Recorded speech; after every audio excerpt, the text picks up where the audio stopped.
Everybody is quoting something or other as a sign for my second coming. నా యొక్క రెండవ రాకడను గురించి ప్రతి ఒక్కొక్కరు ఏదో ఒక విషయాన్ని సూచనగా అన్నట్టుగా చెప్తూ ఉన్నారు. Don't be swayed by all these. వీటన్నిటిని బట్టి నువ్వేమాత్రం కూడా చెదిరిపోవద్దు. Fix your eyes on the Middle East.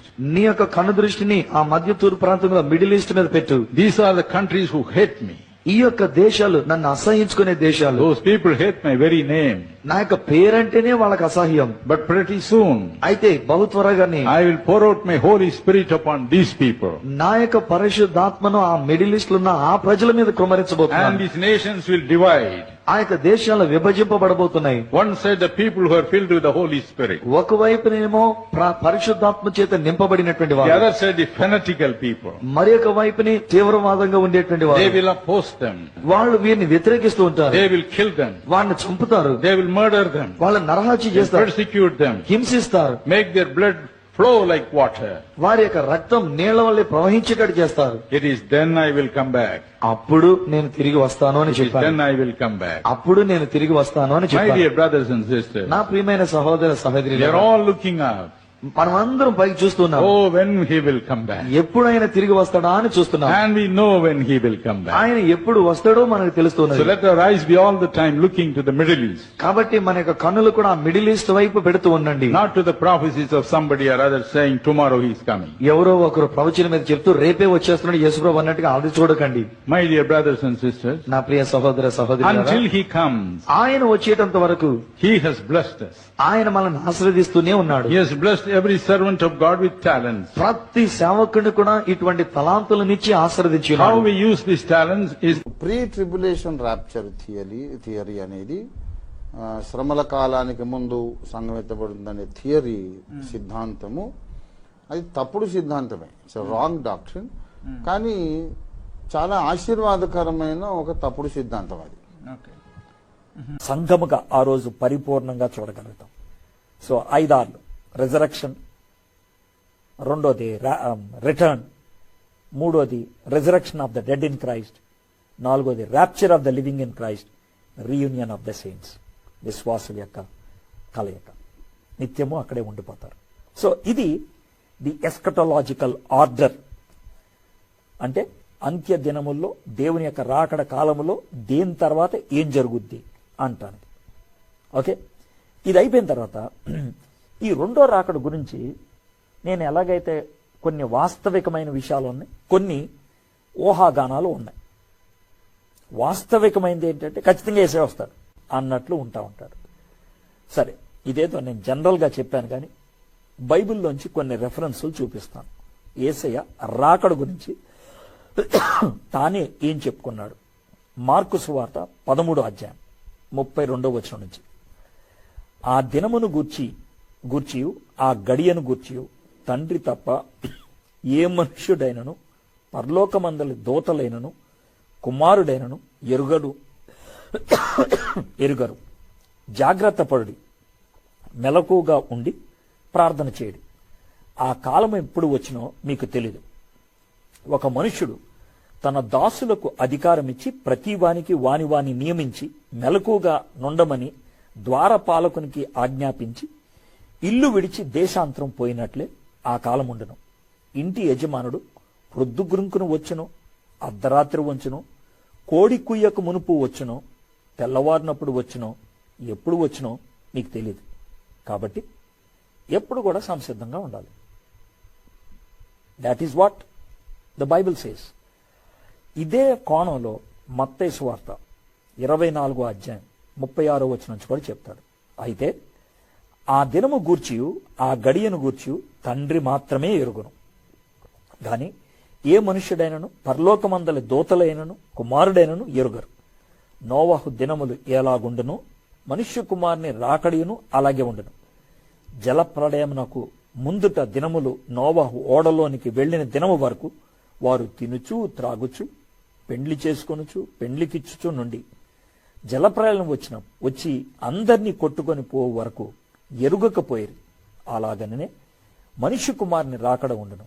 ఆ కాలమున 2 పొలములో ఉందరు, ఒకడు తీసుకొని పోబడును, ఒకడు విడిచిపెట్టబడును. 2 స్త్రీలు తిరగలి విసురుచు ఒకటి తీసుకొని పోబడును, ఒకతే విడిచిపెట్టబడును. కావున ఏ దినమున మీ ప్రభువు వచ్చునో మీకు తెలియదు గనక మెలకువగా ఉండడి. ఏ జామున దొంగ వచ్చునో ఇంటి యజమానికి తెలిసి ఉండిన ఎడల అతడు మెలకువగా ఉండి తన ఇంటికి కన్నము వేయనీయడుగని మీరెరుగుదురు. మీరు అనుకొను గడియలో మనుష్య కుమారుడు వచ్చును, మీరు అనుకొనని గడియలో మనుష్య కుమారుడు వచ్చును గనుకనే మీరును సిద్ధంగా ఉండడు. నా వాట్ ఈస్ దిస్? దీనంతట్లో మనకు అర్థమవుతుంది ఏంటంటే, ఈ భూమి మీద భౌతికంగా ఉన్నటువంటి వాళ్ళలో ఎవరికీ తెలియదు, పరలోకంలో దేవదూతలకి తెలియదు, ఈ భూమి మీద భౌతికంగా ఉన్న వాళ్ళు ఎవరికి తెలియదు. యేసుక్రీస్తు ప్రభువారు అప్పుడు మనిషిగా ఉన్నాడు ఈ లోకంలో, ఆయనకు కూడా తెలియదు. అది పరిస్థితి, ఎవరికీ తెలియదు. అయితే ఈ సువార్త ఇప్పటికి 2000 సంవత్సరాల క్రితం రాయబడింది. దాంట్లో ఏమని రాస్తున్నాడు? ఇద్దరు తిరగట మీద క్లుప్తంగా మాట్లాడతాను. ఆ దినమును ఆ గడియను గూర్చి తండ్రికి తప్ప మరి ఎవరికీ తెలియదని వ్రాయబడెను కదా, మత్తయి 24:36. యేసుకు కూడా తెలియదా? దీనికి కూడా చెప్పాను. ఈ మాటలు చెప్పినప్పుడు యేసుకు తెలియదు, ఈ ప్రశ్న మీరు అడిగినప్పుడైతే ఆయనకు తెలుసు. ఎందుకంటే యోహాను సువార్త 17:5లో 3 సంగతులు చెప్పాడు యేసయ్య. లోకము పుట్టక ముందు మొత్తం 4 సంగతులు చెప్పాడు. లోకము పుట్టక ముందు నేనున్నాను అనేది ఒక సంగతి. రెండవది, లోకం పుట్టక ముందు నాకు కొంత మహిమ ఉండింది, అది రెండవ సంగతి. ఆ మహిమను వదిలి నేను భూమి మీదకి వచ్చాను, ఇది మూడో సంగతి. అవతారము చాలించి వెళ్ళాక లోకం పుట్టక ముందున్న మహిమ మళ్ళీ నేను స్వీకరిస్తాను, ఇది నాలుగో సంగతి. యోహాను 17:5లో మొదటి సంగతి ఏంటి? లోకము పుట్టక ముందు యేసు ఉన్నాడు. మరియమ్మ కన్నప్పుడే యేసయ్యకు ఉనికి ప్రారంభం కాలేదు. అబ్రహాం పుట్టక ముందే ఉన్నాడు, అసలు లోకమే పుట్టక ముందు యేసు ఉన్నాడు. రెండవ సంగతి, లోకం పుట్టక ముందు యేసుకు మహిమ ఉండింది. మూడవ విషయం, ఆ మహిమను వదిలి భూమి మీదకి వచ్చాడు. నాలుగవ విషయం, భూమి మీద అవతారము చాలించి మళ్ళీ వెళ్ళాక ఆ మహిమ మళ్ళీ ఆయన స్వీకరించాడు. ఈ భూమి మీదకి రాకముందు ఆయనకున్న మహిమేదో ఫిలిప్పీ పత్రిక 2వ అధ్యాయం 5-6 వచనాల్లో చెప్పాడు. ఆయన దేవుని స్వరూపము కలిగి ఉండి దేవునితో సమానముగా ఉండుట విడిచిపెట్టకూడని భాగ్యమని ఎంచుకోలేదు, దాన్ని వదిలేశాడు, తను తాను రిక్తునిగా చేసుకున్నాడు. దేవునితో సమానముగా ఉండినాడు, దాన్ని వదిలేసి వచ్చాడు. దైవత్వములో 3 ముఖ్యమైన లక్షణాలు. ఒకటి సర్వజ్ఞత, సర్వవ్యాపకత్వము, సర్వశక్తిమత్వము. సర్వశక్తిమత్వమును ఆమ్నిపొటెన్స్ అంటారు. Ability to do anything and everything, there is no limit, there is nothing that he cannot do. ఆయన చేయలేనిది ఏదీ లేదు, దాన్ని సర్వశక్తిమత్వము, ఆమ్నిపొటెన్స్ అని అంటారు. సర్వవ్యాపకత్వము, ఆమ్ని ప్రెజెన్స్, అంతటా ఏకకాలం ముందు ఉండగలడు, ఉంటాడు, that is omni presence. Omniscience, science అని రాస్తాం చూశారు, SCIENCE. సైన్స్కి ముందు ఆమ్ని అని పెడతాం. ఆమ్ని అంటే గ్రీక్లో ఎవ్రీథింగ్ అని, సర్వము అని. ఆమ్నిషియన్స్, ఆ స్పెల్లింగ్ని బట్టి కొంతమంది ఆమినీ సైన్స్ అని కూడా అంటారు. ఇట్స్ రాంగ్ ప్రొనౌన్సియేషన్, ఆమినీషియన్స్ అనాలి. ఆమినీషియన్స్ అంటే అన్ని ఎరిగి ఉండుట, సర్వజ్ఞత అంటాం. ఈ 3 లక్షణాలు కలిగి వస్తే ఆయన రిక్తుడయ్యినాడు అనే మాట అబద్ధం అయిపోతుంది. ఆయన సర్వజ్ఞతను సర్వశక్తిమత్వాన్ని వెంటబెట్టుకొని భూమి మీదకి వస్తే తను తాను రిక్తునిగా చేసుకున్న మాట అబద్ధమైపోతుంది. రిక్తునిగా చేసుకున్నాడు గనుక ఆయన దైవత్వ లక్షణాలన్నీ వదిలేసి వచ్చాడు. మరి ఏం వెంటబెట్టుకొచ్చాడంటే, నేను భూమికి పునాది వేయక ముందు ఉన్నవాడననే స్పృహ, స్వయం స్పృహ, స్వయం జ్ఞానము, knowing himself and remembering his status, his existence which was before the foundation of the world, his existence which was before the foundation of the world. ఈ లోక పునాది వేయక ముందే ఉన్నాను అనే జ్ఞానము, జ్ఞాపకము, సెల్ఫ్ కాన్షియస్నెస్ తప్ప ఇక మిగతావన్నీ వదిలేసి రిక్తుడై వచ్చిన కాలములో ఆయన నా అంతట నేనేమీ చేయలేనన్నాడు. రిక్తుడై వచ్చిన ఆ సమయములో నాకు ఈ విషయం తెలీదు అన్నాడు. కానీ మళ్ళీ వెళ్ళాక ఆయనకు సర్వజ్ఞత వచ్చింది, సర్వవ్యాపకత్వం వచ్చింది. సర్వవ్యాపకత్వం వచ్చింది కనుకనే ఎక్కడ ఇద్దరు ముగ్గురు నా నామమున కూడుకొందురో వారి మధ్యలో నేను ఉంటాను. ఏకకాలంలో 100 స్థలాల్లో కూడుకుంటే 1,00,000 స్థలాల్లో కూడుకుంటే అందరి మధ్యలో ఆయన ఉంటాడు. That is he gained back his omni presence. ఎప్పుడైతే ఆమ్ని ప్రెజెన్స్ వచ్చిందో ఆమ్నిషన్స్ కూడా వచ్చింది, సర్వజ్ఞత కూడా వచ్చింది. గనక ఇప్పుడు తెలుసు ఆయనకి. ఆయన ఆ మాట చెప్పినప్పుడు తెలీదు, మనం అడిగినప్పుడు తెలుసు. ఇలాగే ప్రతి ప్రశ్నకు సమాధానం చెప్పాను. నేను చెప్పాను కదా, ఇదివరకు చెప్పని కొత్త ప్రశ్న ఎవరు అడగలేరు. కానీ మిమ్మల్ని ప్రవచన వాక్యములు చదువువాడును వాటిని విని ఇందులో రాయబడిన సంగతులను గాయకును వారును ధన్యులు. దేవుని స్తోత్రం చెప్తా ఒకసారి హల్లెలూయా. సమయము సమీపించింది గనుక. దేనికి సమయం సమీపించింది? కొన్నిసార్లు అంటా ఉంటారు, ఎవరైనా పేటరేగిపోతూ ఉంటే, ఇంట్లో ఎవరైనా రెచ్చిపోతూ భయంకరంగా ప్రవర్తిస్తుంటే, అరే నీ టైం దగ్గర పడిందిరా అంటారు కదా. సమయం దగ్గర పడింది అనే మాట ఎప్పుడు వాడతాం అంటే, ఏదో రకమైన ఒక ప్రళయమో ఒక భయంకరమైన కార్యం జరిగే సందర్భంలో నీ టైం దగ్గర పడింది, సమయం మూడింది అంటారు చాలా మంది. అయితే బైబిల్ చెబుతా ఉంది సమయము సమీపించింది గనుక. అంటే ఏ సమయం సమీపించిందంటే, సాధారణంగా ప్రకటన గ్రంథం అంతా కూడా యేసుక్రీస్తు ప్రభు యొక్క 2వ రాకడ గురించిన వివరాల్లో చాలా స్పష్టంగా తెలియచేస్తా ఉంది. ఈ రోజుల్లో ప్రతి మానవుడు తెలుసుకోవాల్సిన ఒక సందర్భం ఏంటి అంటే, ఒక విషయం ఏంటి అంటే, ప్రతి మానవుడు తెలుసుకోవాల్సిన ఒక సద్విషయం ఏంటి అంటే, యేసు ప్రభు నేడో రేపో రాబోతున్నాడు అనే విషయం ఇక్కడున్న మీరు మాత్రమే కాదు, లోకంలో ఉన్న ప్రతి ఒక్కరూ కూడా తెలుసుకోవాలి. ఈ రోజున మన పరిచర్య ద్వారా అనేక ప్రాంతాలు వెళ్తున్నాం.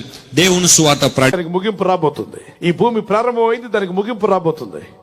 స్టార్ట్ అయింది కాబట్టి దానికి ఎండ్ రాబోతుంది. నీవు చూసే ప్రతి దాంట్లో కూడా ఎండ్ అనేది కనిపిస్తుంది లాస్ట్ లో. అలాగనే ప్రపంచానికి ఎండ్ అనేది ఒకటి రాబోతుంది.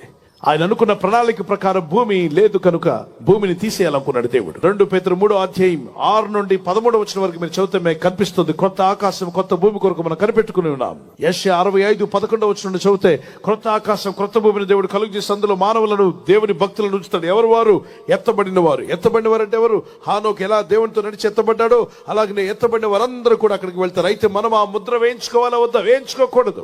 3.5 సంవత్సరాలు కష్టాలు బాధలు వచ్చినా నువ్వు దాన్ని వేయించుకోకూడదు. దానికంటే ముందు ప్రభు రాకడలో ఎత్తబడితే దేవునికి స్తోత్రం, సంతోషంగా నువ్వు దాన్ని తప్పించుకుని వెళ్ళిపోతావు. అందుకే సిద్ధపాటు కలిగి ఉందాం. ఒకవేళ ఎత్తబడకుండా నువ్వు ఉండిపోతే ఆ కార్డు నువ్వు ఏమాత్రం వేయించుకోకుండా దాన్ని రిజెక్ట్ చేయాలి. 3.5 years దేవుని ప్రేమతో నువ్వు జీవితాలు ఏమి చదవద్దంటాడు. మత సామరస్యం అని చెప్పంటాడు, అంతా ఒకటే అని చెప్పంటాడు. 1 world order, 1 world leader, 1 world currency, cashless society ప్రపంచం మొత్తం. ఇవన్నీ చకచక జరిగిపోతాయి. ఇది ప్రవచనాల్లో ఉంది. ఈ ప్రవచనాల్లో చెప్పబడినట్టుగా ప్రపంచమంతా 1 కంట్రోల్లోకి వచ్చేస్తుంది. అయితే దేవుని పిల్లలు ఎవరు కూడా దాన్ని ఒప్పుకోరు. అతను ఆకాశం నుండి అంటే అగ్ని వస్తుంది పైనుండి. ఓ బొమ్మను చేసి అని ఊస్తే బొమ్మ నడుస్తుంది. ఇంకెవరు నమ్మరు చెప్పండి? అందరూ సాష్టాంగం పడిపోతారు, నువ్వే దేవుడు అని. కానీ పరిశుద్ధ గ్రంథం బైబిల్ తెలిసిన వాడు మాత్రం చెప్తారు, వీడు సాతాను, నిజమైన దేవుడు కాదు. మన అధికారం ఎలా వచ్చిందంటే దేవుడే పర్మిషన్ ఇస్తున్నాడు. ఎందుకంటే మనుషులు తాడో పేడో తెలుసుకోవాలి. ఉంటే సత్యం వైపు, లేకపోతే అసత్యం వైపు. ప్రజలు చాలా తెలివైన వారు. ఏం చేస్తున్నారు? అటు దేవుడు కావాలి, లోకము కావాలి. చాలా రాంగ్ డాక్టరీన్స్ ఉన్నాయి. వాటిని మనం ఫాలో చేస్తే మన ఆత్మీయ జీవితం గుడ్డి ఆత్మీయ జీవితం జీవిస్తాం. అనవసరంగా మన ఆత్మీయ జీవితం కల్మషం అయిపోతుంది. కనుక దయచేసి మనసు మార్చుకుందాం. వాక్యానుసారమైన బోధ ఏదో మనం చూద్దాం. ఆ వాక్యం మనం అంటు పెట్టుకుని ఉంటే తప్పనిసరిగా ఆయన రాకడలో ఎత్తబడతాం. మరి ఆ ముద్ర వేయించుకోకుండా మనం ఆత్మీయంగా స్థిరపడి దేవుని వాక్యం కొరకు నిలబడదాం. ముందుగా దేవుని రాకడ వస్తాయి. ఈ ముద్రలు ఇవన్నీ రాకముందు త్వరలో రావచ్చు. ప్రభు రాకడంటూ వస్తాయి. ఆత్మలోకంలో మనం ఎత్తబడి ప్రభుని కలుసుకునే రోజు రాబోతున్నాం. We shall all will go and meet Jesus Christ. అయితే ఒక వ్యక్తి అన్నాడు, పాస్టర్ గారు ప్రభు రాకడ ఎప్పుడు వస్తుందో తెలియదు కాబట్టి రాత్రి అంతా మెలకుగా లైట్లు వేసుకుని కూర్చున్నాడట. ప్రభు ఎప్పుడు వస్తావు. అంతేం అక్కర్లేదు. నీవు వాక్యానుసారంగా బతకడమే మెలకుగా జీవించడం. 2 రోజులు 4 అని తెలిసిన వ్యక్తి లెక్కల్లో మెలకుగా ఉన్నట్టు. 2 రోజులు 36 అన్నట్లయితే ఆ వ్యక్తి నిద్రపోతున్నా మెలకుగున్నా అతను లెక్కల విషయంలో నిద్రలోనే ఉన్నట్టుగా. సో వాక్యం తెలుసుకున్న జీవితం జీవించాలి. ఇక్కడ బాగా వినండి. దేవుడు ఆ సంఘాలకు ఉత్తరాలు రాశాడు. 4-5 వచ్చిన అధ్యాయాలు వినండి. యోహాను ఒక అద్భుతమైన దృశ్యాన్ని చూశాడు. ఏమిటది? యోహాను పరలోకానికి ఎత్తబడ్డాడు, పరలోకానికి కొనిపోబడ్డాడు, పరలోక ద్వారము తెరవబడ్డం చూశాడు, పరలోకంలో అడుగు పెట్టాడు, పరలోకంలో సింహాసనం మీద దేవుడు కూర్చోవడం యోహాను చూశాడు. 4-5 అధ్యాయాలు పరలోకమును గురించి, పరలోకంలో కనిపించేటటువంటి దృశ్యములను గురించి కొంచెముగా, పూర్తిగా కాదు కొంచెము యోహాను గ్రహించటానికి దేవుడు కృపనిచ్చాడు. తత్ఫలితంగా ఓ సత్యాన్ని దేవుడు తెలియచేస్తున్నాడు. ఏమనంటే యోహాను సంఘానికి సాదృశ్యంగా ఉన్నాడు. ఏ విధంగా యోహాను పరలోకానికి ఎత్తబడ్డాడో అలాగే సంఘము కూడా ఈ భూమి మీద నుంచి పరలోకానికి ఎత్తబడుతుంది. ఎప్పుడు? యేసుక్రీస్తు మధ్యాకాశంలో ప్రత్యక్షమైనప్పుడు.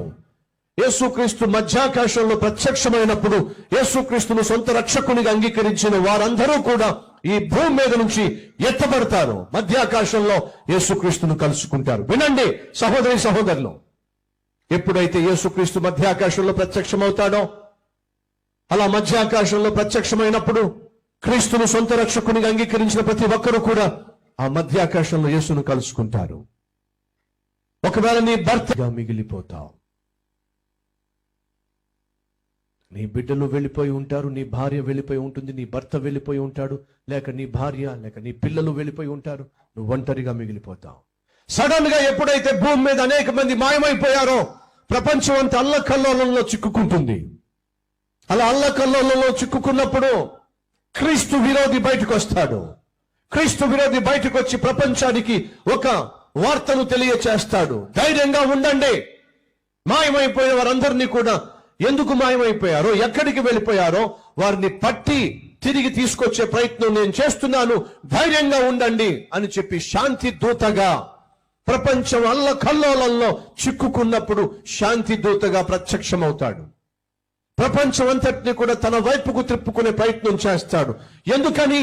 ఎప్పుడైతే సంఘము ఎత్తబడుతుందో, బైబిల్లో మనం చూస్తున్నాం 7 ముద్రలు విప్పబడతాయి. 6వ అధ్యాయం నుంచి మనం చూస్తాం. 6వ అధ్యాయం నుంచి 19వ అధ్యాయం వరకు ప్రకటన గ్రంథంలో 3 సార్లు దేవుని యొక్క ఉగ్రత ఈ భూమి మీద కుమ్మరించబడుతుంది. వినండి సహోదరి సహోదరులు, సంఘము ఈ భూమి మీద నుంచి పరలోకానికి ఎత్తబడినప్పుడు ఈ భూమి మీద 7 సంవత్సరాలు బహుభయంకరమైన శ్రమ కాలము చోటు చేసుకుంటుంది. ఆ 7 సంవత్సరాల్లో మొదటి 3.5 సంవత్సరాలు శ్రమ కాలము, ఆ తర్వాత 3.5 సంవత్సరాలు మహా శ్రమ కాలము. 7 సంవత్సరాలు ఈ భూమి మీద భయంకరమైనటువంటి శ్రమలు చోటు చేసుకోబోతున్నాయి. ఆ 3.5 సంవత్సరాలు, 3.5 సంవత్సరాలు, మొత్తం ఈ 7 సంవత్సరాలు, ఈ 7 సంవత్సరాల వ్యవధిలో శ్రమల కాలంలో సంఘం ఉండదన్నదానికి ఆధారము ప్రకటన గ్రంథము 3వ అధ్యాయము 10వ వచనం. నీవు నా ఓర్పు విషయమైన వాక్యమును గైకొంటివి గనుక భూనివాసులను శోధించుటకు లోకమంతటి మీదకి రాబోవు శోధన కాలములో, శోధన గడియలో నేనును నిన్ను కాపాడేదను. కాబట్టి రాయబడిన లేఖన భాగం ఎప్పుడు కూడా మనం కొట్టివేయలేము. నీవు నా ఓర్పు విషయమైన వాక్యమును గైకొంటివి గనుక భూనివాసులను శోధించుటకు లోకమంతటి మీదకి రాబో శోధన కాలంలో అనగా 7 ఏండ్ల శ్రమల కాలంలో నేనును నిన్ను కాపాడెదను.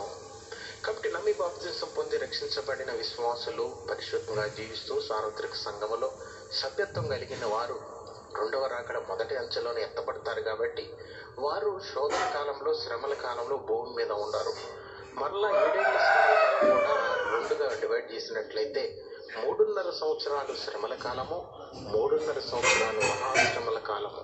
కాబట్టి ఆ యొక్క శ్రమల కాలం అంతములో మోషే ఏలియాలు కూడా మళ్ళీ తిరిగి వస్తారు. భూమి మీదకి వచ్చి సువార్తను ప్రకటించడానికి దేవుడు మోషేను ఏలియా ఇద్దరు సాక్షులను కూడా దేవుడు పంపిస్తూ ఉన్నారు. కాబట్టి బైబిల్ గ్రంథంలో ప్రకటన గ్రంథంలో సీక్వెన్స్ ప్రకారం మనం స్టడీ చేస్తున్నాం. కాబట్టి ముందుగా మొట్టమొదటి అంచెలో సంఘము మధ్యాకాశానికి ఎత్తబడుతుంది. యేసు ప్రభువు వారు 2 అంచెలుగా వస్తూ ఉన్నారు. ఆయన యొక్క రాకడ కూడా అతి సమీపముగా ఉన్నది. జరుగుతున్న సంఘటనలో బట్టి చూసినట్లయితే యేసు ప్రభు వారి యొక్క రాకడ అతి సమీపంలో ఉన్నది. ఈ యొక్క కడవరి దినములు అంత్య దినములలో మనకు కలిగి ఉన్న దానిని గట్టిగా పట్టుకొని మనకు ఇవ్వబడిన రక్షణను కాపాడుకుంటూ ముందుకు వెళ్ళాలని ప్రభు పేట నేను మనవి చేస్తూ ఉన్నాను. కాబట్టి ఎక్కడ నుండి వచ్చును? పరలోకము నుండి ప్రభు వారు దిగి వస్తారు. ఎప్పుడు వచ్చును అనగా సంఘము 7 సంవత్సరాలు మధ్యాకాశంలో లేక ఎత్తబడి మధ్యాకాశం నుంచి పరలోకముకు వెళ్ళి పరలోకంలో 7 సంవత్సరాలు ఉంటుంది అనుకుంటే మరలా భూమి మీదకి క్రీస్తు ప్రభు వారు సంఘాన్ని వెంట పెట్టుకుని భూమి మీదకి వస్తూ ఉన్నారు. పాత భూమి ఇంకా క్రొత్త భూమి క్రొత్త ఆకాశం అప్పుడే రాదు. కాబట్టి 1000 ఏళ్ల పరిపాలన క్రీస్తు ప్రభు వారు 1000 ఏళ్ల పరిపాలన గతించిపోయిన తర్వాత మరలా అప్పుడు ఆ యొక్క క్రొత్త భూమి క్రొత్త ఆకాశం వస్తుంది. కానీ అప్పటి వరకు పొందకుండా, పరిశుద్ధాత్మను పొందకుండా, పరిశుద్ధ జీవితాన్ని మీరు జీవించకుండా రహస్య పాపాల్లో జీవిస్తూ ఉంటే మీరు విడవబడతారు. విడవబడే అవకాశం ఉంది. ఈ యేసు రాకడలో ఎత్తబడుట అనే ఆ మహిమకరమైన అనుభవాన్ని మీరు పోగొట్టుకుంటారు. తర్వాత ఘోరమైన చిత్రహింసల పాలైపోతారు. గనుక ముందుగానే మీరు రక్షణ పొందండి. శ్రమల కాలం తప్పించుకోవాలని ఆశిస్తున్నారా? రక్షణ పొందండి. శ్రమల కాలం తప్పించుకోవాలని మీరు ఆశపడుతున్నారా? పరిశుద్ధంగా జీవించండి. మారు మనసు పొందండి. జీవితంలో ఉండే వంకర టింకరలు డాగులన్నీ సవరించుకోండి, శుభ్రపరచుకోండి. ఇది బోధ, మంచి ఉద్దేశ్యమే. దేవుని వాక్యాన్ని వింటూ అనేక సంవత్సరాలు, దశాబ్దాల తరబడి జీవితకాలం అంతా దేవుని వాక్యాన్ని వింటూ అన్ని ఎరిగి ఉండి కూడా అనేక మంది అనవసరంగా కాలయాపన చేస్తూ రక్షణ పొందటాన్ని వాయిదా వేస్తూ ఉన్న వాళ్లను హెచ్చరించడానికి ఈ ప్రీ ట్రిబ్యులేషనిస్ట్ బోధకులు ఈ బోధ చేస్తూ ఉన్నారు. కేవలం ఈ ప్రయోజనాన్ని ఆశించి మాత్రమే ఈ బోధను కనిపెట్టిన చరిత్ర కాదది. వాళ్ళు యథార్థంగానే త్రికరణ శుద్ధిగా చిత్తశుద్ధితో అదే నమ్ముతున్నారు. They really believe, they are convinced that the church will and shall be raptured before the beginning of the great tribulation. ఈ మహాశ్రమల కాలం మొదలు కాకముందు సంఘం ఎత్తబడుతుంది అని వాళ్లకు దొరికిన కొన్ని లేఖనాధారాల వ్యాఖ్యానాలను బట్టి వాళ్ళు నిజంగా చిత్తశుద్ధితో నమ్ముతున్నారు. వారు నమ్మిందే బోధిస్తున్నారు కానీ నమ్మనిది బోధించే వేషధారులు కారు. ఈ ప్రీ ట్రిబ్యులేషనిస్ట్ బోధకుల్లో చాలా మంది నాకు పితృ సమాను. ఈ ముద్రలు విప్పుతున్నప్పుడు సంఘం ఉంటదా అనేది ఇక్కడ ప్రాముఖ్యమైన విషయం. The very significant thing what we need to observe is that when the seals are being opened, will the church exist? హల్లెలూయా. సంఘం ఉంటదా? Will the church remains? Hallelujah. Hallelujah. సంఘం ఉండదు. Church will not remain. Hallelujah. Hallelujah. సంఘం అప్పుడుకే ఎత్తబడి ఉంటాయి. By the time itself the church sees the rapture. ఈ విషయమే యేసు ప్రభు మాట్లాడుతున్నాడు. This is what Jesus is talking. లూకా సువార్త 21వ అధ్యాయము 34 నుండి 36 వచనాల్లో ప్రభు మాట్లాడుతున్నాడు. This is what Jesus is talking in Luke chapter 21 verse 34 to 36. Hallelujah. Hallelujah. 21వ అధ్యాయంలో 7 ముద్రలకు సంబంధించిన విషయాలు మాట్లాడుతున్నాడు. He's talking about the things about the 7 seals. నేను 7 ముద్రల గురించి ఒక్కొక్కటిగా వివరించినప్పుడు లూకా సువార్తలో మత్తయి సువార్తలో యేసు ప్రభు చెప్పిన విషయాలతో నేను కంపేర్ చేసి మాట్లాడుతున్నప్పుడు మీకు అర్థమవుతాయి. When I explain one after the other the 7 seals specifically, then I will relate the things what are written in Matthew chapter, Gospel of Matthew and Gospel of Luke. దేవుని నామానికి స్తోత్రం. All glory to God. ప్రభు 19వ అధ్యాయంలో చూస్తున్నాం. We see that in Genesis chapter 19. లోతును దేవుడు ఆ అగ్ని గంధం నుండి తప్పించడానికి దేవుడు ఏం చేస్తున్నాడంటే ముందుగానే పోనిచ్చి ఎస్కేప్ చేస్తున్నాడు. So to escape Lot from that sulfur rain, God he himself walking before and escaping Lot. Hallelujah. Hallelujah. Hallelujah. Hallelujah. ఏలియా కాలంలో భయంకరమైన యెజబెల్ ద్వారా శాపం వచ్చింది.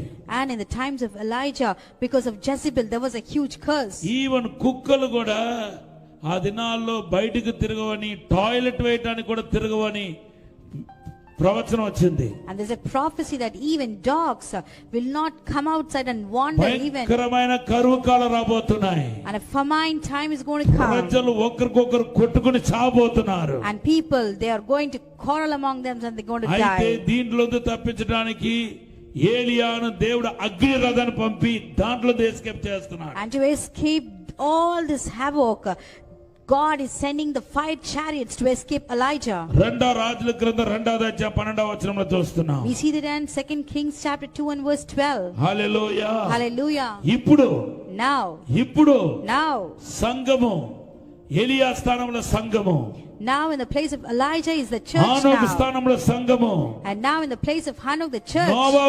నోవాహు స్థానంలో సంఘము, Now in the position of Noah now the church. లోతు స్థానంలో సంఘము. Now in the position of Lord the church now. ఏలియా స్థానంలో సంఘము. And Elijah's position now the church. దేవుని నామానికి స్తోత్రం. All glory to God. సంఘం ఉంటుంది. The church stands రాబోతున్న there. ఈ భయంకరమైన శ్రమ నుండి, న్యాయ తీర్పు నుండి తన సంఘాన్ని, కృపగల సంఘాన్ని రక్షించడానికి, తప్పించడానికి యేసు ప్రభు కడబురబోతున్నారు. సంఘము మహిమదేగం తొడుకొని ఎత్తబడబోతుంది. And Jesus is going to blow the last trumpet to escape his church, the gracious church, from the 7 seals, 7 judgments and 7 sufferings, and the people will wear the glorious body and they will go to the heaven above.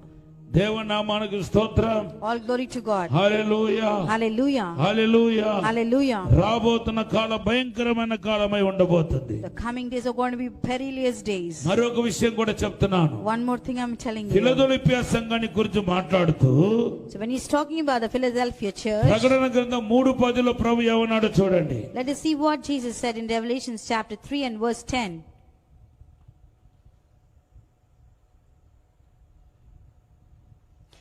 నీవు నా ఓర్పు విషయమైన వాక్యమును గైకొంటివి గనుక భూనివాసులను శోధించుటకు లోకమంతటి మీదకి రాబోవు శోధన కాలంలో నేను నిన్ను కాపాడెదను. భూమి అంతటకు రాబోతున్న శోధన సమయంలో నేను నిన్ను కాపాడుతాను, నిన్ను ఎస్కేప్ చేస్తాను. ఆ శోధన ఎదుర్కోకుండా నిన్ను నేను దాచిపెడతాను, నిన్ను కాపాడుతానని ఫిలదెల్ఫియా సంఘాన్ని గురించి మాట్లాడుతున్నాడు. So Jesus, while telling to the Philadelphia church, he says, because you have endured my commandments, I will keep you from the hour of testing which is going to come to the whole world, and I'm going to preserve you, says the God. దేవుని నామానికి స్తోత్రం. All glory to God. Hallelujah. Hallelujah. Hallelujah. Hallelujah. Hallelujah. Hallelujah. Philadelphia సంఘానికి గురించి అదే మాటలు ఈ రోజు మన అందరితో మాట్లాడుతున్నాడు. So what are the words told to the church of Philadelphia? God is speaking us to the same words. యేసు ప్రభువును నమ్మి విశ్వసించి ఆయన మార్గములో నడుచుచున్న మన అందరకు దేవుడు ఇవ్వబోతున్న గొప్ప బహుమానం ఏంటంటే ఈ జరగబోతున్న ఈ భయంకరమైన శ్రమ కాలం నుండి మనం తప్పించబడతాం. ప్రియులారా, మొట్టమొదటి విషయం జలప్రళయము వచ్చినప్పుడు నోవహు అతని కుటుంబము క్షేమములోనికి వెళ్ళారు. జలప్రళయములో వారు మునిగి నశించలేదు. గనుక సంఘము మహాశ్రమల కాలములో ఉండదు అని చెప్పిన వ్యాఖ్యానము భాష్యము తప్పు. ఎందుకనగా జలప్రళయమును మహాశ్రమల కాలముతో పోల్చకూడదు. ప్రతి పాత నిబంధన సంఘటనకు సంభవానికి కొత్త నిబంధనలో ఒక ప్యారలల్ సిచ్యువేషన్ ఈవెంట్ ఉంటుంది. సమాంతర సంఘటన. పాత నిబంధనలో ఏదైతే దేవుడు వ్రాయించాడో ఆ చారిత్రక సంఘటనలకు కొత్త నిబంధనలో కూడా ఒక ప్యారలల్ ఇజం ఉంటుందన్నమాట. జలప్రళయము పాత నిబంధనలో జరిగింది, వ్రాయబడింది. కొత్త నిబంధనలో దానికి ఉన్నటువంటి సమాంతర సంఘటన 7 ఏండ్ల మహాశ్రమల కాలము కాదు, 3.5 ఏండ్ల శోధన కాలము కాదు. జలప్రళయానికి కొత్త నిబంధనలో ఉన్నటువంటి సమాంతర సంఘటన ప్యారలల్ ఇన్సిడెంట్ ఏమిటంటే, ప్యారలల్ ఈవెంట్ ఏమిటంటే పంచభూతములు లయమైపోవుట. జలప్రళయమును 7 ఏండ్ల లేక 3.5 ఏండ్ల మహాశ్రమలతో పోల్చుట వక్ర భాష్యము, వక్ర వ్యాఖ్యానము. It is a wrong interpretation that goes against common sense and also against the scripture. ఆ జలప్రళయము ఈజ్ ఈక్వల్ టు మహాశ్రమల కాలం అనేది మన ఇంగితమునకు విరుద్ధము, లేఖనమునకు విరుద్ధము అని నువ్వెలా చెప్పగలవు అని నా మీద రంకెలు వేయకండి. నేను కాదా మాట చెప్పింది, పేతురు అన్నయ్యే చెప్పాడు. 2వ పేతురు 3వ అధ్యాయము 6-7 వచనాలు చూడండి. ఆ నీళ్ల వలన అప్పుడున్న లోకము నీటి వరదలో మునిగి నశించెను. అయితే ఇప్పుడున్న ఆకాశమును భూమియు భక్తిహీనుల తీర్పును నాశనమును జరుగు దినము వరకు అగ్ని కొరకు నిలువ చేయబడినవై అదే వాక్యము వలన భద్రము చేయబడి ఉన్నవి. ఆ నీళ్ల వలన అప్పుడున్న లోకము నీటి వరదలో మునిగి నశించెను. అయితే ఇప్పుడున్న ఆకాశమును భూమియు అగ్ని కొరకు భద్రము చేయబడి ఉన్నవి. అదన్నమాట ప్యారలలిజం అంటే. అప్పుడు నీళ్ల వలన భూమి మీద ఉన్న జీవరాశులు మాత్రమే నశించినవి. ఇప్పుడు అగ్ని వలన ఆకాశమును భూమియు నాశనం కాబోతున్నవి. పాత నిబంధనలో క్రీస్తుకు పూర్వం జల ప్రళయం వచ్చింది. ప్రస్తుత యుగ సమాప్తిలో అగ్ని ప్రళయం వస్తుంది. ఆ నీటి వరదకు కొత్త నిబంధన సమాంతర సంఘటన అగ్ని ప్రళయము, అగ్ని వరద. ఇది పర్ఫెక్ట్ గా లేఖనమిస్తున్నటువంటి వ్యాఖ్యానము, భాష్యము. ఇప్పుడు నేను చెప్తున్నా will be there. और फिर यीशु का अचानक ऐसे गुप्त में आ जाना होगा. And when the Lord Jesus comes in a secret coming and raptures his people, और जब प्रभु यीशु मसीह इस तरह से गुप्त रूप में आएंगे और अपने लोगों को उठाकर लेके चले जाएंगे, along with them the Holy Spirit also will be taken. और उन लोगों के साथ साथ में तब पवित्र आत्मा भी उठाया जाएगा. The Bible says in 1 Corinthians 12 and verse 3, Bible कहती है 1 कुरिन्थियों अध्याय 12 वचन 3 में, no one can confess Jesus Christ as Lord but by the Holy Spirit. कोई भी इस बात का अंगीकार नहीं करता कि यीशु ही प्रभु है, बस केवल पवित्र आत्मा की मदद के द्वारा ही वो कहता है कि हाँ यीशु ही प्रभु है. So along with those who have confessed Jesus Christ as Lord, the Holy Spirit also will be raptured or taken up into heaven. और जिन लोगों ने ये कहा कि यीशु ही प्रभु है, जब वो लोग स्वर्ग में उठाए जाएंगे, रैप्चर में उठाए जाएंगे, तो उसके साथ साथ में पवित्र आत्मा भी उठा लिया जाएगा. After that, there will be no conviction of sins, और फिर उसके बाद में पापों की कोई कायलता नहीं होगी, no opportunities for the gospel to be preached. और सुसमाचार प्रचार के लिए कोई भी मौका नहीं होगा.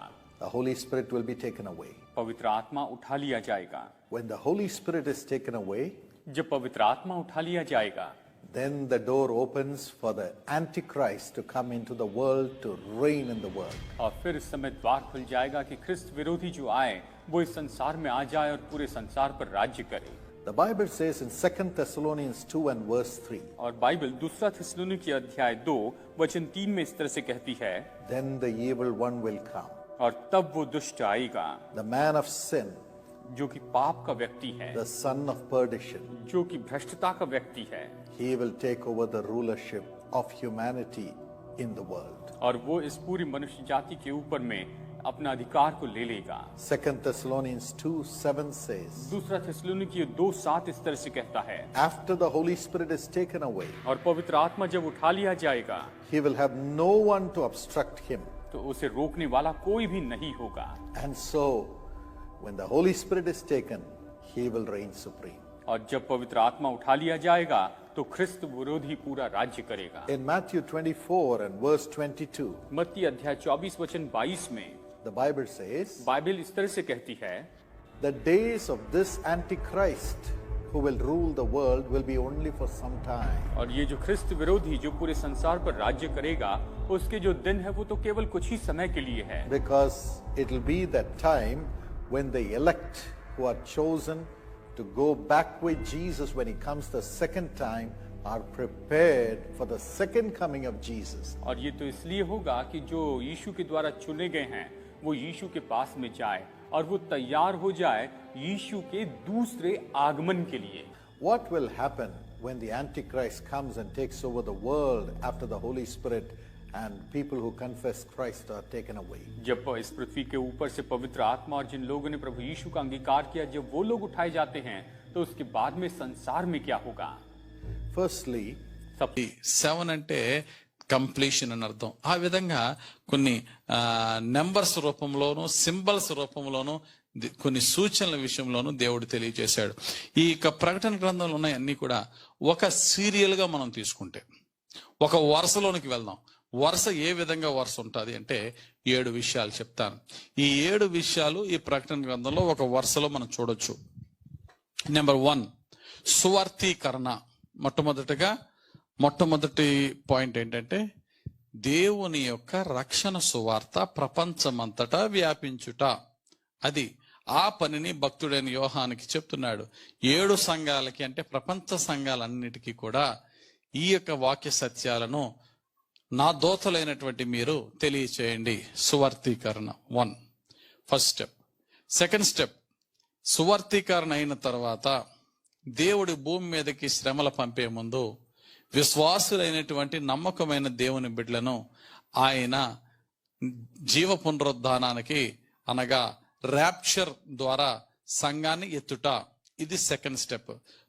ఎవరైతే సజీవులుగా ఉన్న వారిలో ఎవరైతే దేవుణ్ణి నమ్ముకొని పవిత్రంగా పరిశుద్ధంగా బ్రతుకుతున్నారో వారిని అందరినీ కూడా దేవుడు ర్యాప్చర్ ద్వారా అనగా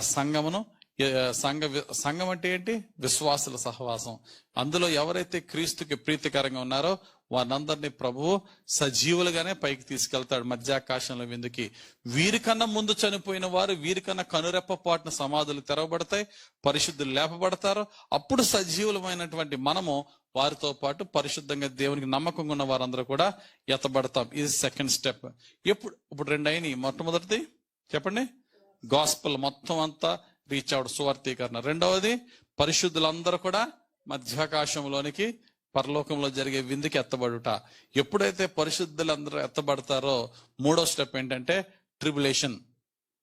ట్రిబులేషన్ అంటే భూమి మీదకి దేవుడు పంపే శ్రమలు. ఎంతకాలం ఉంటాయి ఈ ట్రిబులేషన్? 7 years. 7 years ని 2 భాగాలుగా చేశారు. ఫస్ట్ 3.5 years ని ట్రిబులేషన్ అన్నారు. సెకండ్ 3.5 years ని గ్రేట్ ట్రిబులేషన్ అన్నారు. మొదటి 3.5 సంవత్సరాలు శ్రమలు, తర్వాత 3.5 సంవత్సరాలు మహాశ్రమలు. మొదటి 3.5 సంవత్సరాలు ఈ భూమి మీద ఉన్న విడవబడిన సంఘాన్ని క్రీస్తు విరోధి అబద్ధ ప్రవక్త సాతానుడు కలిసి విపరీతంగా వారిని బాధపరిచి దేవునికి విరోధంగా వారిని నడిపించడం. అప్పుడు వారు విడవబడిన వారిలో అనేకులు ప్రభువులోనికి వచ్చి ప్రభు కొరకు నిలబడితే ఎన్నో శ్రమలు పడ్డాం. తర్వాత 3.5 years దేవుడు సాతాను మీద, అతని రాజ్యం మీద భయంకరమైన దేవుని ఉగ్రత, 7 బోరలు 7 ఉగ్రత పాత్రలతో వారిని హింసించడం. దాని ద్వారా ఈ భూమి అంతా కూడా భయంకరంగా హింసింపబడుతుంది. ఇదంతా పీరియడ్ అంతా కలిసి ఎంతకాలం అండి? 7 years. 3 అయినాయి. ఒకటి సువార్తీకరణ, 2 ర్యాప్చర్ సంఘం ఎత్తబడుట, 3 ట్రిబులేషన్ శ్రమలు, శ్రమకాలము. ఆ 7 ఏండ్ల శ్రమకాలం అయిపోయిన తర్వాత జరిగేది క్రైస్ట్ సెకండ్ కమింగ్, యేసు ప్రభు వారు వచ్చుట. అంటే యేసు ప్రభు యొక్క రాకడ 2 దఫాలుగా ఉంటది. తండ్రి పరలోకంలో తండ్రి కుడి పార్శ్వమున ఉన్న యేసు ప్రభు ర్యాప్చర్ నప్పుడు మధ్యాకాశములో పరిశుద్ధులందరికీ విందు చేస్తారు. ఎక్కడికి వస్తాడైనా? మధ్యాకాశంలో జరగబోయే విందు.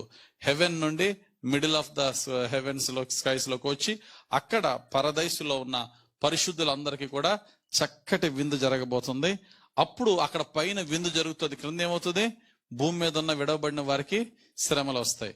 ఆ తర్వాత 7 ఏండ్ల శ్రమలు అయిన తర్వాత పరిశుద్ధులందరితో కలిసి యేసు ప్రభు భూమి మీదకి రాబోతున్నాడు. అది జీసస్ యొక్క సెకండ్ కమింగ్. ఆ జీసస్ యొక్క సెకండ్ కమింగ్ లో ఆయన వచ్చిన వెంటనే ఫస్ట్ చేసే పని ఏంటండి?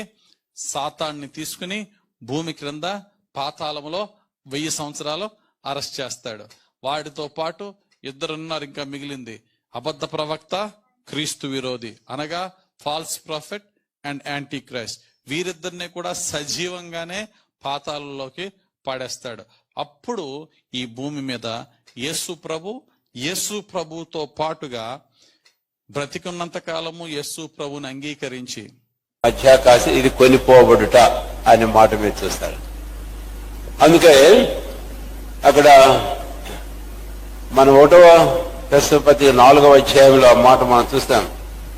17వ వచనంలో, క్రీస్తునందు మృతులైన వారు మొదట లేపబడదురు, ఆ మీద సజీవులమై నిలిచిన మనం వారితో కూడా ఏకముగా ప్రభువును ఎదుర్కొంటూ మేఘముల మీద కొనిపోబడతాం మధ్యాకాశానికి. కాబట్టి ఇది కొనిపోబట్ట మొదటి పత్రిక 4వ అధ్యాయం 17వ వచనం మీరు గుర్తుంచుకోవచ్చు. ఆ తర్వాత పైనుంచి ప్రభు వచ్చాడు, మృతులైన వారు లేచారు, సజీవులుగా ఉండేవారు మార్చబడ్డారు, సంఘం వీళ్ళందరూ ఏకంగా కొనిపోబడ్డారు. ఈ మధ్యాకాశంలో ప్రభువును కలుసుకున్నారు.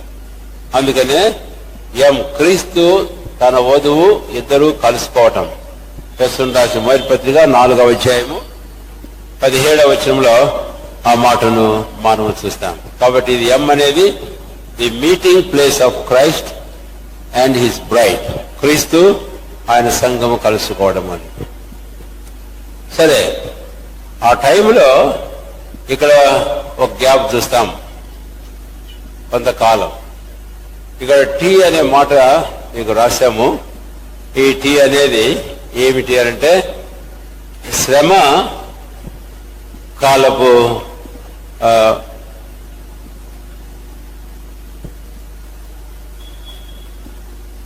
ఇక్కడ శ్రమకాలం. ఇక్కడ మీరు చూస్తారు టీ అని పెట్టారు, శ్రమల కాలం. మొత్తం 24, 21 అన్ని జనుల తీర్పు ఇదంతా ఇక్కడ ఆరంభం. కాబట్టి ఇక్కడ నుంచి మనము మీకు కొంచెం నేను జ్ఞాపం చేశాను పోయినసారి. ఇప్పుడు ఈ పటం తీసి మనం క్రింద పటానికి వెళ్దాం. ఎందుకంటే ఈ భాగం నుంచి ఇక మిగిలినంతా క్రింద పటంలో మనకి ఇంకా తేటగా ఉంటుంది. ఈ భాగాన్ని ఏమంటామంటే 70th వీక్, 70వ వారము అని. ఇప్పుడు హింస సంభవించినందున అపొస్తలులు తప్ప అందరూ యూదయ సమరయ దేశములందంతట చెదరిపోయేది. సంఘయుగ ప్రారంభంలో ఏం జరిగిందో చెప్పండి? సంఘమునకు గొప్ప హింస. మునుపు జరిగిందే మళ్ళా జరుగుతుందన్న మాట ప్రకారం మరి ఈ యుగాంతంలో కూడా ఏం జరగాలి? సంఘానికి గొప్ప హింస. ప్రకటన గ్రంథము 2వ అధ్యాయం 10వ వచనంలో అదే మాట చెబుతాడు. ఇదిగో మీరు శోధింపబడినట్లు అపవాది మీలో కొంతమందిని చెరలో వేయించబోచున్నాడు. 10 దినములు శ్రమ కలుగును. 10 దినములు శ్రమ కలుగును. అప్పుడు ఏం చేయాలి చెప్పండి, చదవండి అక్కడ. మరణము వరకు నమ్మకముగా ఉండుము. కొంచెం ఆగుతారా? మరణము వరకు నమ్మకముగా ఉండుము అనే మాట ఫుట్ నోట్ లో ఏమని రాయబడిందో చదవండి. Foot note. ప్రాణాపాయము వచ్చినను నమ్మకంగా ఉండాలి. మిమ్మల్ని ఒక ప్రశ్న అడుగుతున్నాను, మీరే చెప్పండి. ప్రాణాపాయము వచ్చినను నమ్మకంగా ఉండండి అని యేసుప్రభు వారే చెబుతున్నారంటే మీకు ప్రాణాపాయం వస్తుందని అర్థమా, రాదని అర్థమా? ప్రాణాపాయం రానే రాదు అని అర్థమా ఆ మాటకు? మరి రాదని చెబుతారేంటండి? ప్రాణాపాయం వస్తుంది. సిరియాలో, ఇరాక్లో, అనేక అరబ్ కంట్రీస్లో ఇంటర్నెట్లో ఉన్నాయి చూడండి. ట్రక్కుల్లో తీసుకెళ్లి 50 మంది, 60 మంది, 30 మంది క్రైస్తవ నాయకులను, విశ్వాసులను సముద్ర తీరానికి తీసుకెళ్లి కోళ్లను నరికినట్టు పౌల్ట్రీ ఫారంలో క్రైస్తవులను నరుకుతా ఉన్నారు. యేసు దేవుడు కాదని చెప్పండి, యేసు ఫోటో మీద ఉమ్మేయండి, కాలుతో తొక్కండి, లేకపోతే చంపేస్తాం. పర్వాలేదు, చంపండి, ప్రభువుని దూషించలేం అని క్రైస్తవులు తమ తలకాయలు అప్పగిస్తున్నారు, నరికేస్తా ఉన్నారు. తలకాయలు కొబ్బరి బొండంలాగా దొర్లిపోతా ఉన్నాయి రోడ్ల మీద. ఒకటి తలకాయ దొర్లిపోయింది రోడ్డు మీద, రెండో వాడు కూడా వచ్చాడు, ఏం భయపడలేదు, నన్ను కూడా నరికేయండి సార్.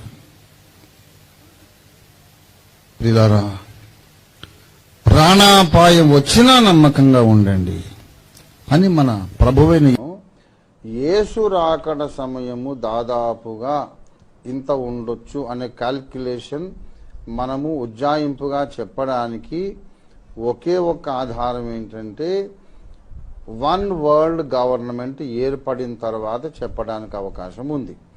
వన్ వరల్డ్ గవర్నమెంట్ ఏర్పడక ముందు దాదాపు ఇంత సమయము అని చెప్పడానికి అవకాశం లేదు. ఏమేమి జరగాలో మనం చెప్పగలం తప్ప ఒక సంఘటన ఇంకో సంఘటన మధ్యలో ఎంత టైం ఉంటుందో మనం చెప్పలేము.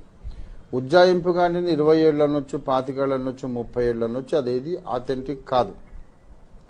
ఎప్పుడైతే ఈ రష్యా అండ్ వాళ్ళ మిలిటరీ ఫ్రెండ్లీ కంట్రీస్ వాళ్ళందరూ కూడా ఇజ్రాయెల్ మీద దండెత్తి వాళ్ళు సర్వనాశనం అయిపోయినప్పుడు 7 నెలలు శవాలు పాతి పెడతా ఉంటారు. ఆ తర్వాత కొద్ది మాసాల్లో ఇలాంటి వార్ అనేది వస్తే మళ్ళీ ప్రపంచమే నాశనం అయిపోద్ది కనుక యుద్ధము లేనటువంటి ప్రపంచం కావాలి కనుక ఒకే రాజు ఒకే ప్రభుత్వం ఉంటే మంచిదని అన్ని దేశాలు కలిసి వచ్చి 10 నేషన్ కాన్ఫెడరేషన్ ఒక ప్రపంచ ప్రభుత్వాన్ని స్థాపిస్తారు. అది మనకు ట్రిగరింగ్ పాయింట్. ఎప్పుడైతే 10 దేశాలు కలిసి ఒక రాజ్యం ఏర్పరిచినాయో ఖచ్చితంగా ఆ రోజు నుండి 42 నెలలయ్యాక యేసు ప్రభు వస్తాడు, సంఘం ఎత్తబడుతుంది. ఇంకో 42 మంత్స్ అయిన తర్వాత యేసు వచ్చి 1000 ఏళ్ల రాజ్యం స్థాపిస్తాడు. ఇంకొక 1000 ఏళ్ళు అయ్యాక ఈ భూమి లేకుండా పోతుంది. అక్కడి నుంచి డేట్స్ క్యాలిక్యులేషన్ పాసిబుల్ అవుతుంది. అంతకుముందు టైం క్యాలిక్యులేషన్ అనేది ఎవరు చేసినా అది రాంగ్ అయ్యే అవకాశం ఉంది కనుక మనం అందులోకి వెళ్ళకపోవడమే తెలివైన పని. ఏం జరుగుతుందో చెప్పుకుందాం, ఎప్పుడు జరుగుతుంది అనేది మనం మాట్లాడుకోకపోతే మంచిది. ఓకే అండి, థ్యాంక్స్ ఫర్ కాలింగ్. కొరకు ఎత్తబడుతుంది. ఇంకా ఈ 666 ముద్ర ఎప్పుడు వస్తుందంటే చిప్ రూపంలోనే వస్తుందా? వన్ వరల్డ్ గవర్నమెంట్ ఏర్పడాలి. ఓకే, అది చిప్పు రూపంలోనూ రాదు, చెప్పు రూపంలో రాదు. అది ముందు వన్ వరల్డ్ గవర్నమెంట్ ఏర్పడాలి. ఆ వన్ వరల్డ్ గవర్నమెంట్ ఏర్పడినాక వాడు ఉంటాడే రాజు, వాడు ఏమంటాడంటే నేను దేవుణ్ణని నీవు నమ్మాలి. నేనే దేవుడిని, ఇంకా దేవుడు లేడు. యెహోవా కాదు, యేసు కాదు, ఇంకోటి కాదు, ఇంకోటి కాదు.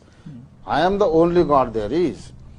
నన్ను మొక్కు, ఆరాధించు, ఇంకెవరిని మొక్కకు. ఇంకా అలా నిబంధన వీడు చేసుకుంటే ప్రపంచ రాజును, ప్రపంచ నియంతను దేవునిగా మొక్కినవాడు అనే ఆ ఐడెంటిఫికేషన్ కొరకు వారి నొసల మీద గాని కుడి చేయి మీద గాని ముద్ర వేస్తారు.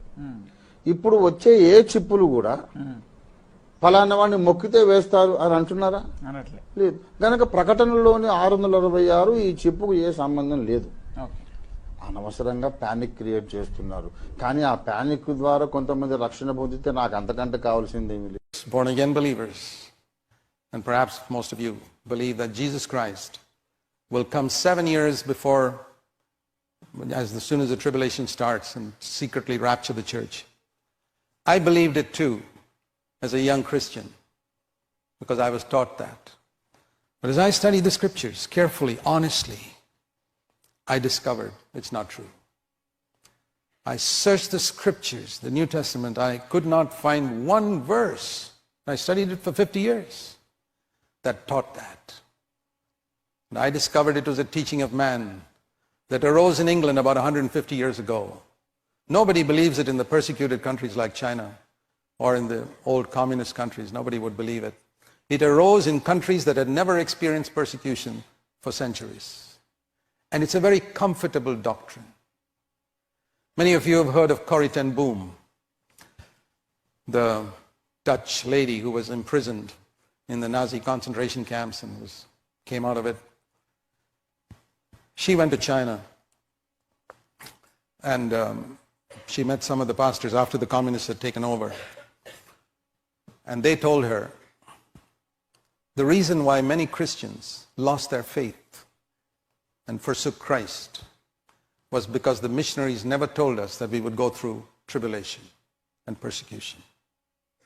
They always told us, Jesus will come and take you up. Take you up. We waited for Jesus to come, and instead of Jesus, the communists came. And we got persecuted. And it's not been 7 years, it's been year after year after year after year, and we lost our faith. See, this doctrine has not prepared people for persecution. 30 years ago, I started preaching in India. We must prepare the church in India for persecution. Most people didn't agree with me. I say 90% of believers. They thought it was a false doctrine. But it's happening in India today. In the last 1 year, we've seen more persecution, more Christians killed. In India, I've never seen it in all my 70 years. And I believe that one way or the other, persecution is going to come to every land. And we have to be faithful to the Lord. If you're looking for a life of comfort, forget about being a Christian. If you want to follow Jesus, remember what Jesus said in John 16:33. In the world you will have tribulation. But be of good cheer. Don't get discouraged. I have overcome the world. One last thing on that before I move on. What are the things that are going to take place when Christ comes? Let me show you 1 Thessalonians 4.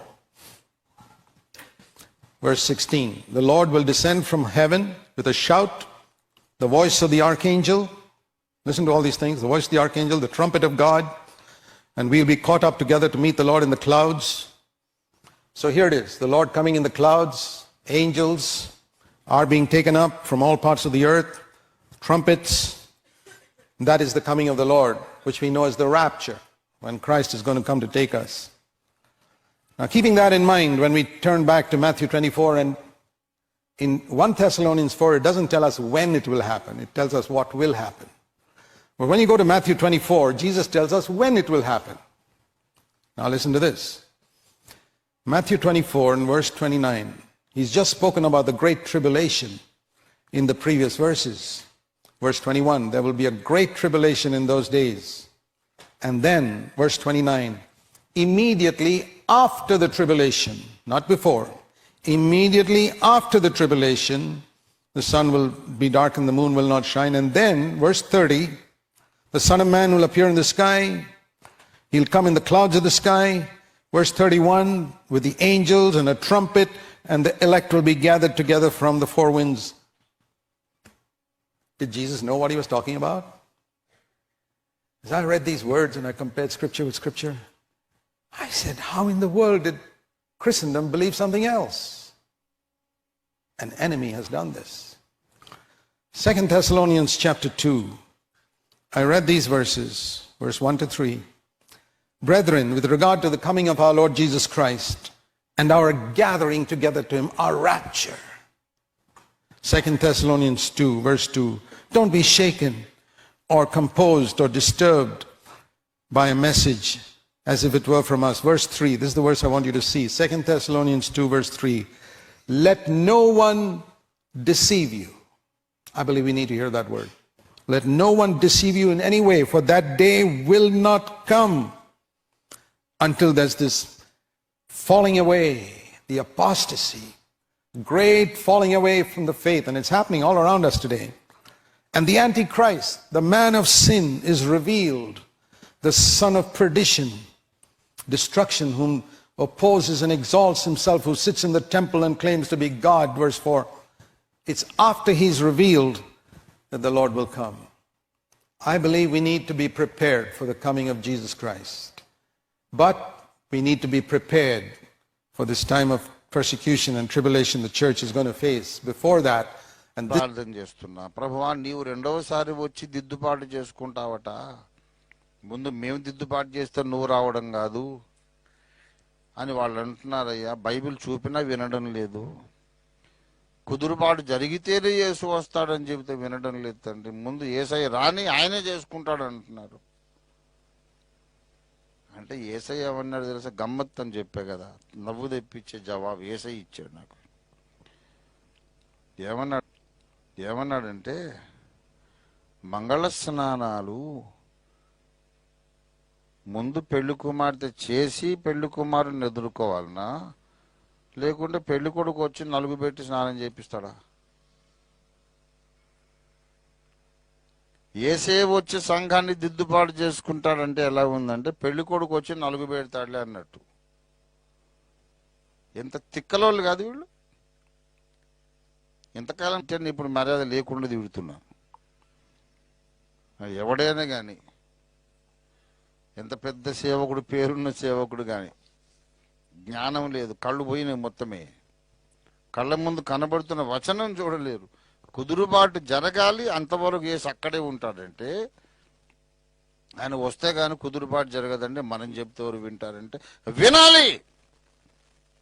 దేవుడు పంపిన ప్రవక్తల మాటలు వినాలి, లేకపోతే నాశనంగా. సర్వలోకమునకు వెళ్ళి నన్ను గూర్చిన వార్త ప్రకటించమన్నాడు. ఎందరు యేసు రక్తములో తమ వస్త్రాలు తమ బ్రతుకులు ఉతుక్కొని తెలుపు చేసుకున్నారు, పరిశుద్ధులైనారు, వారిని పెళ్లి చేసుకోవడానికి రెండవసారి యేసు వస్తున్నాడు. యేసు రాకముందు ప్రపంచ రాజకీయాలు ఎలాగుంటాయో బైబిల్లో చెప్పబడింది.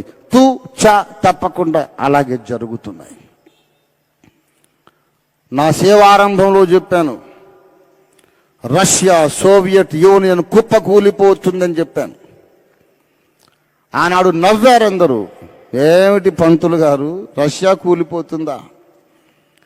ఇజ్రాయెల్లో ఎర్ర జెండా పాతుతాం, అక్కడి నుంచి యూరోప్నంతా శాసిస్తాం, అమెరికాలో ఎర్ర జెండా ఎగరేస్తాం. ఏమనుకున్నారు? ఉక్కు పిడికిలి, ఐరన్ కర్టన్ మాది. ఏమనుకున్నారు? బైబిల్లో దేవుడు చెప్పాడయ్యా, నా మీద ఆవేశపడతావేంటన్నాను. ఓ 2 సంవత్సరాలు అయ్యాక సోవియట్ యూనియన్ గోర్బచేవ్ కాలంలో డిజాల్వ్ అయిపోయింది. అప్పుడు అందరూ పరిగెత్తుకొచ్చారు. ఏంటి సార్ అంతా యాక్యురేట్గా ఎలా చెప్పారండి? జోస్యం నేర్చుకున్నారా? చిలక జోస్యమా, ఎలక జోస్యమా, పిలక జోస్యమా, ఎట్లా చెప్పారు? బాబు ఏ జోస్యం రాదు, నేను బైబిల్లో రాశాడు. యేసు రాకకు ముందు ఇజ్రాయెల్ మీదికి రష్యా, జర్మనీ కలిసి దండెత్తుతాయి అని యెహెజ్కేలు గ్రంథంలో రాయబడింది. ఒకసారి ప్రసంగం చేశాను నేను. రష్యా, జర్మనీ సైనిక మిత్ర దేశాలు అవుతాయి, రెండూ కలిసి ఇజ్రాయెల్ మీదకి వెళతాయి. ఆ తర్వాత యేసు వస్తాడని ప్రసంగం చేశాడు. ఒక ఆయన ముందుకొచ్చి అడిగాడు, జర్మనీ అన్నావు బాబు, నీకు తెలియనట్టుంది, 2 జర్మనీలు ఉన్నాయి. ఈస్ట్ జర్మనీయా, వెస్ట్ జర్మనీయా, ఏది? తూర్పు జర్మనీయా, పశ్చిమ జర్మనీయా? నీ బైబిల్కు తెలియనట్టుంది అని వెటకారం చేశాడు. నేను చెప్పాను, అనవసరంగా మాట్లాడి నువ్వు పిచ్చోడు కావద్దు. బైబిల్లో జర్మనీ అనే మాట గోమెరు అని రాయబడి ఉంది.